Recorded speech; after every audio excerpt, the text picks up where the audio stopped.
नमस्कार दर्शकगण। आज की प्रस्तुति में हम आत्मा की 3 सूक्ष्म शक्तियों के बारे में जानेंगे।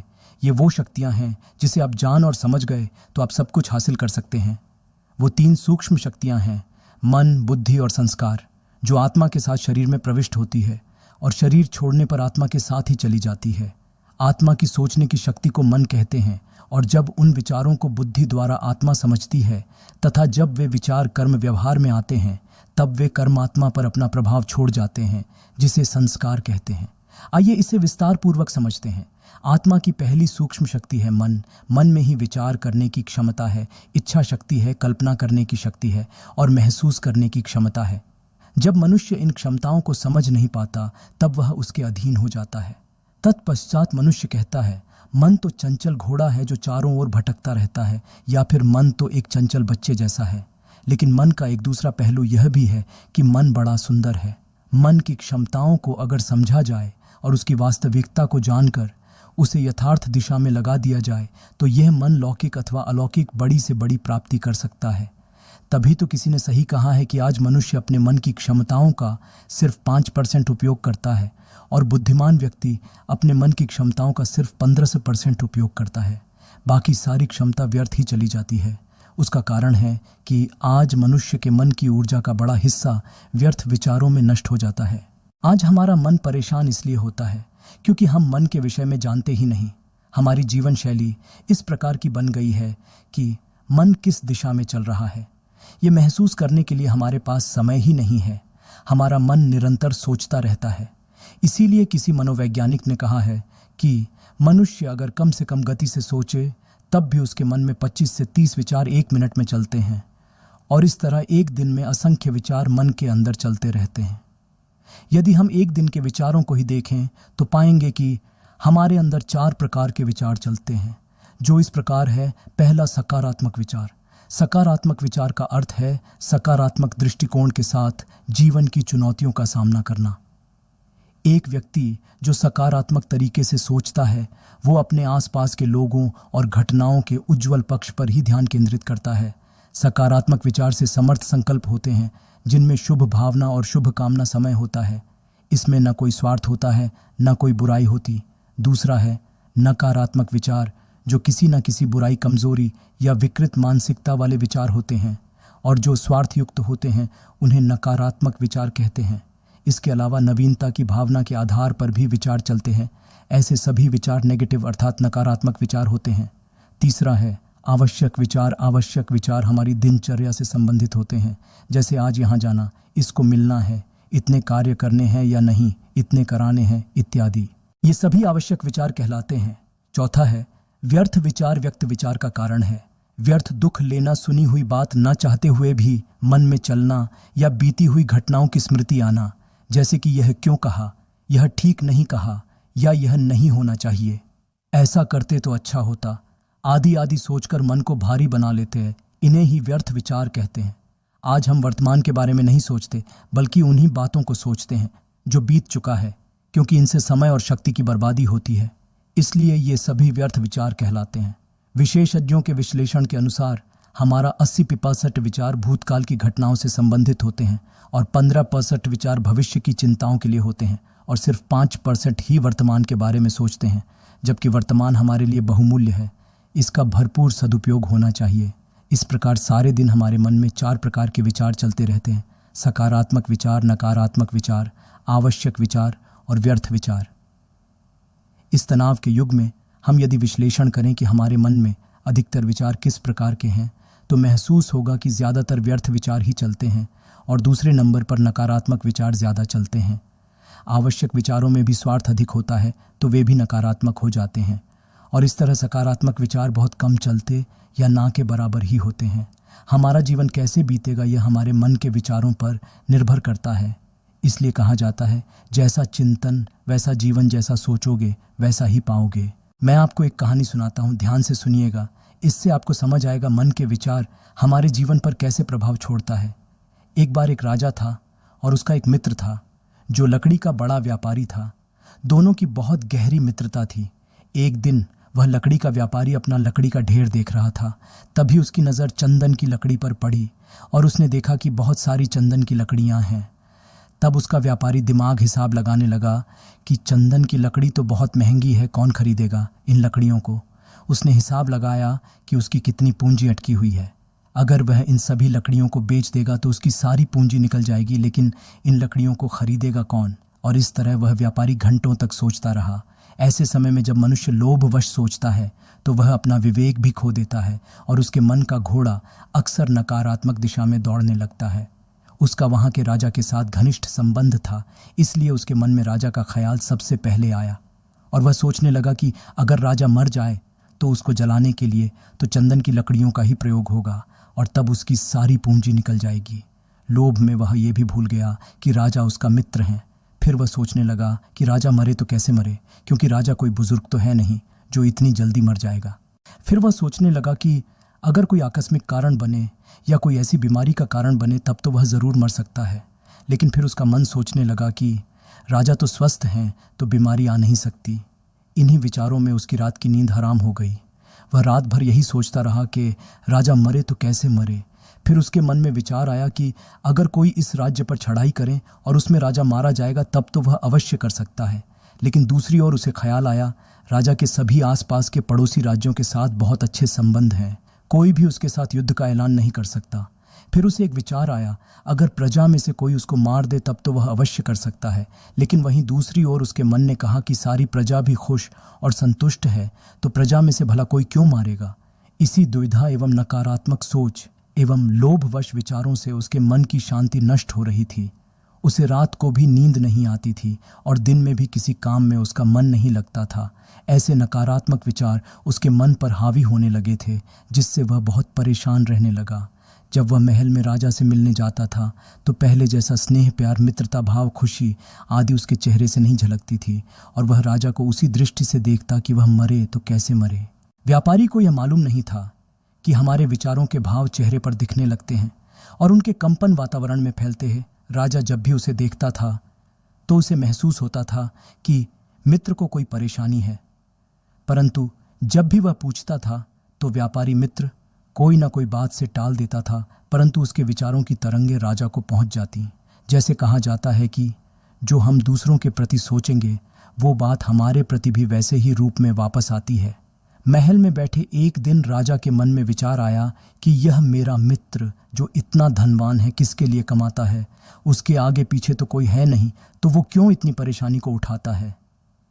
अगर वह मर जाए तो उसका सारा धन दौलत का वारिस तो कोई है ही नहीं। फिर राजा के मन में विचार आया कि जिसका कोई वारिस नहीं होता, अगर वह मरता है तो उसका सारा धन दौलत राजकोष में जमा हो जाता है। अब राजा को भी रात भर नींद नहीं आती थी, ना ही दिन में उसका मन किसी काम में लगता था। ये नकारात्मक विचार राजा के मन पर हावी होने लगा और उसका मन भी परेशान रहने लगा। जब दोनों मित्र एक दूसरे के सामने आते थे तब भी नकारात्मक दृष्टि से एक दूसरे को देखते और मिलते थे। आखिरकार एक दिन व्यापारी बहुत परेशान हो गया। तब वह राजा के पास आया और कहने लगा कि आज मैं आपसे माफ़ी मांगने आया हूँ। राजा ने पूछा, तुमने कौन सा अपराध किया है जो माफ़ी मांग रहा है। तब उसने कहा, मैंने कोई अपराध नहीं किया है, परंतु मेरे मन में आपके प्रति एक विचार आया था। और उसने सारी बात राजा से कह दी कि कैसे चंदन की लकड़ियों से शुरू हुआ। अब वह बहुत परेशान था। जब तक वह चंदन की लकड़ियों को हटाएगा नहीं तब तक वह उस परेशानी से मुक्त नहीं हो सकता। राजा ने सोचा कि अगर मेरा मित्र माफ़ी मांग रहा है तो मुझे भी माफ़ी मांगनी चाहिए, क्योंकि मेरे मन में भी उसके प्रति ऐसा विचार आया था। राजा ने भी मित्र को अपनी बात बताई। तब फिर दोनों ने एक दूसरे से माफ़ी मांगी और फिर सोचने लगे कि अब ये सारी चंदन की लकड़ियों का क्या किया जाए। राजा ने कहा था, मेरे महल में सब कुछ है, मुझे किसी चीज़ की आवश्यकता नहीं है, लेकिन महल के बाहर जो बगीचा है वहाँ एक मंदिर का निर्माण करते हैं और उसमें इन सारी चंदन की लकड़ियों को लगाते हैं। सारे वातावरण में खुशबू भी फैलेगी और भगवान की भक्ति, प्रार्थना आदि चलेगी तो लोगों को भी शांति मिलेगी। मित्र को भी यह बात पसंद आई और दोनों मंदिर निर्माण के कार्य में आगे बढ़े। मित्र ने सारी चंदन की लकड़ियों को भेज दिया। तब राजा ने राज्यकोष से पैसे निकालकर उस मित्र को देना चाहा, परंतु मित्र ने कहा, मुझे यह धन नहीं चाहिए, लेकिन इस धन को राज्य कल्याण के प्रति लगा दिया जाए। इस तरह जब दोनों के मन में सकारात्मक विचार आया, यानी जब एक के मन में मंदिर निर्माण का और दूसरे के मन में राज्य कल्याण का विचार आया, तब दोनों का मन शांत हो गया और फिर से दोनों के बीच स्नेह, प्यार, मित्रता भाव और खुशी के प्रकंपन प्रवाहित होने लगे। इस कहानी से हमें ये पता चलता है कि जब मनुष्य के मन में नकारात्मक या व्यर्थ विचारों का प्रभाव बढ़ जाता है, तब उसका मन अशांत और परेशान हो उठता है। तब उसका मन न दिन में किसी काम में लगता है और न रात में उसे चैन की नींद आती है। परंतु जब सकारात्मक विचार का प्रभाव बढ़ता है, तब मन शांत और प्रसन्न रहने लगता है। फिर काम में भी मन लगता है और रात को भी चैन की नींद आती है। तभी तो कहा जाता है, मनुष्य का मन ही उसका परम मित्र है और मन ही उसका शत्रु है।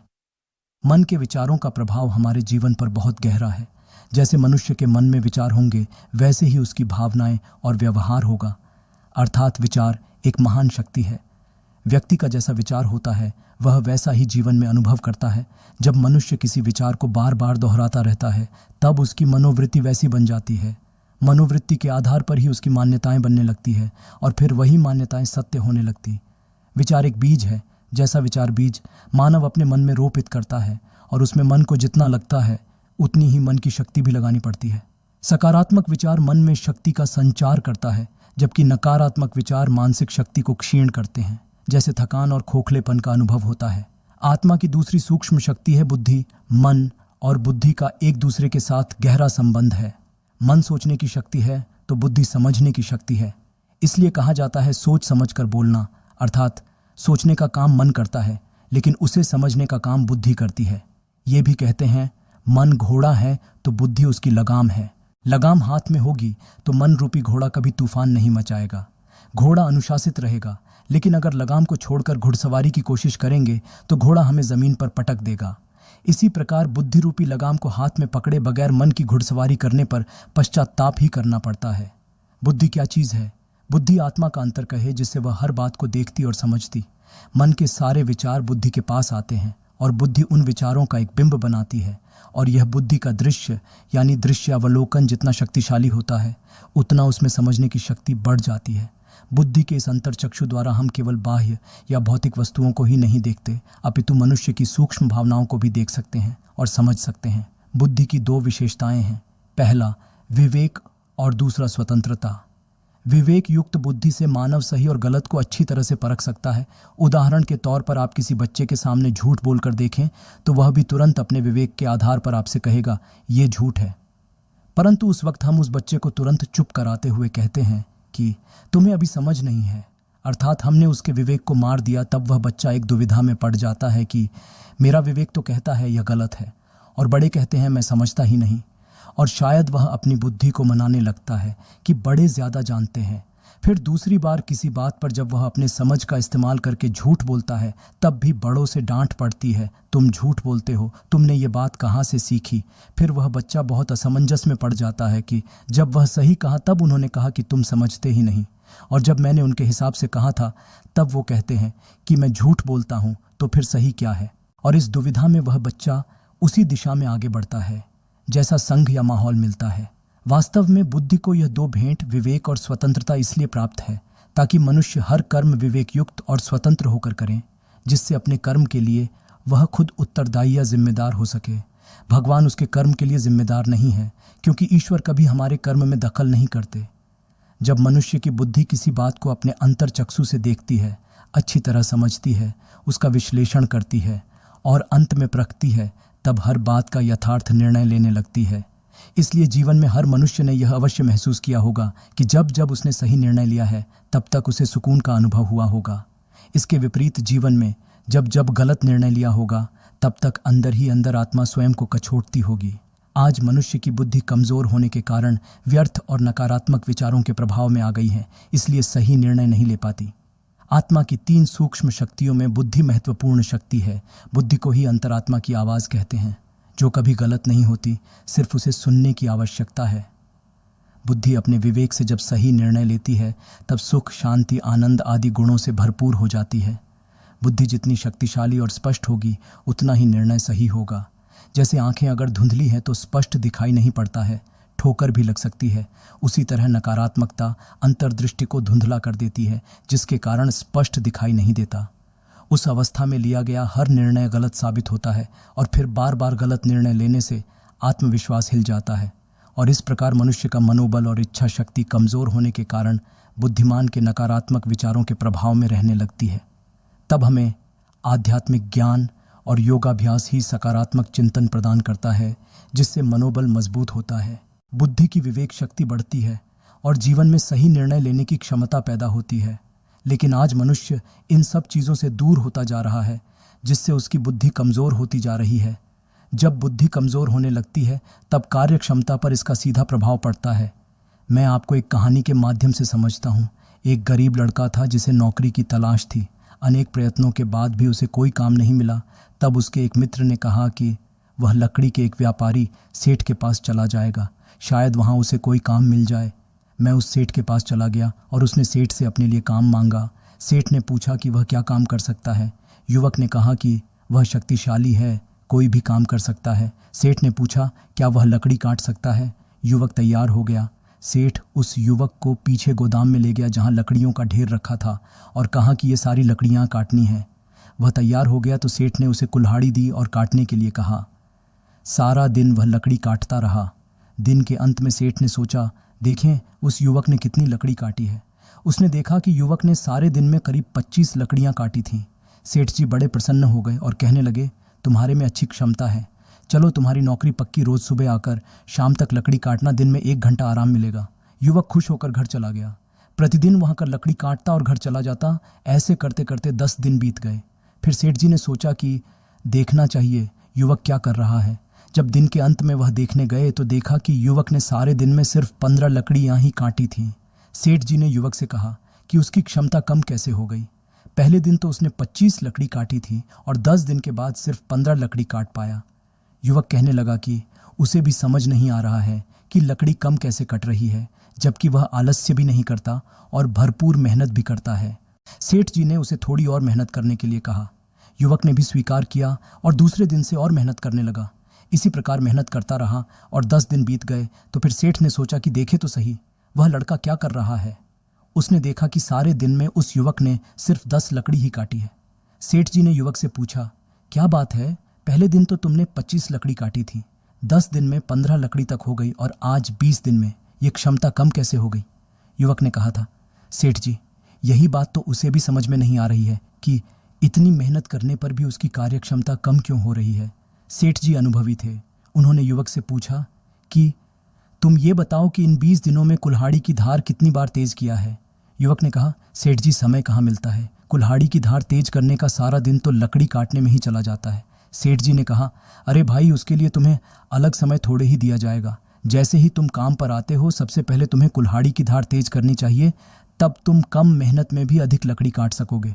ऐसे तो तुम मेहनत भी अधिक कर रहे हो और तुम्हारी कार्य क्षमता भी कम हो रही है और काम भी कम हो रहा है। परंतु ये बात उस युवक की समझ में नहीं आ रही थी। ठीक उसी प्रकार आज मनुष्य की कार्य क्षमता कम होती जा रही है, जिसके कारण तनाव बढ़ रहा है और इसी कारण चिड़चिड़ापन भी बढ़ रहा है।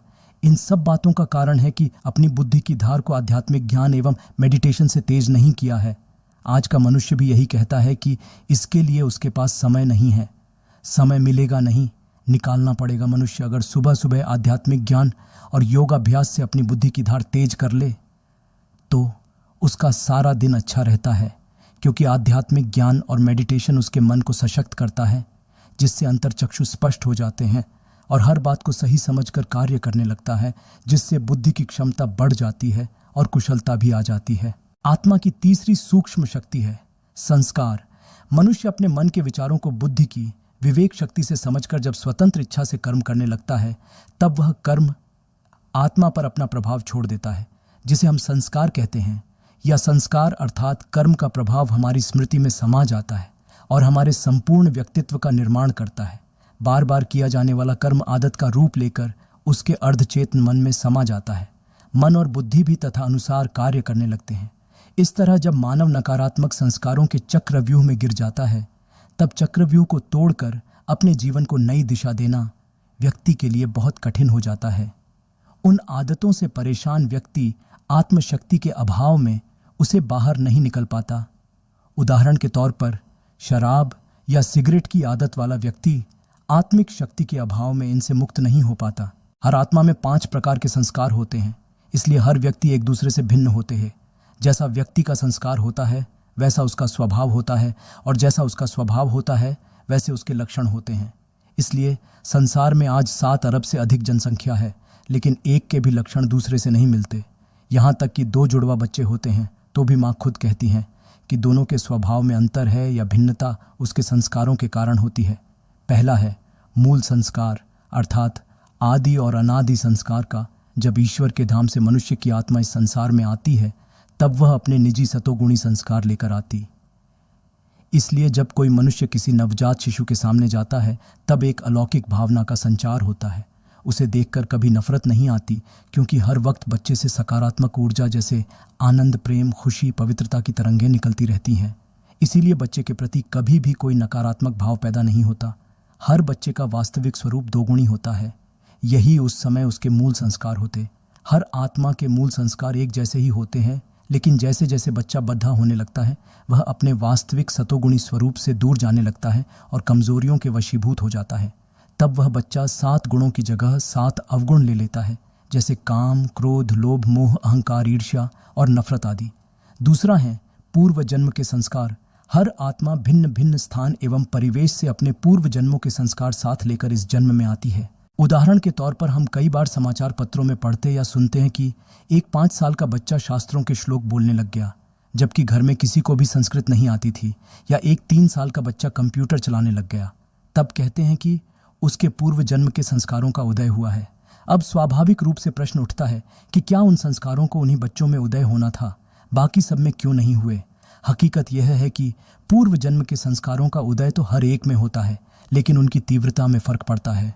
जब पूर्व जन्म के संस्कार हमारी बुद्धि पर प्रभाव डालते हैं तब उसकी समझ काम नहीं करती, और फिर पूर्व जन्म के संस्कार हमारी कर्म इंद्रियों पर अधिकार जमा कर उसे चलाने लगती है, जिससे व्यक्ति गलतियां कर लेता है।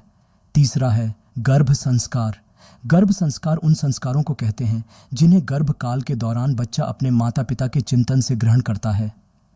उदाहरण के लिए अभिमन्यु के विषय में यह कहा जाता है कि जब हम माता की कोख में था तब अर्जुन उसकी मां को चक्रव्यूह भेद कर उसके अंदर घुसने की कला सुना रहा था, परंतु जब वह चक्रव्यूह से बाहर निकलने की युक्ति सुनाने लगा तब अभिमन्यु की मां को नींद आ गई थी।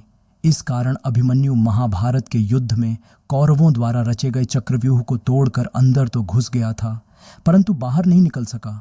चौथा है वातावरण या संघ के प्रभाव को संस्कार कहा जाता है।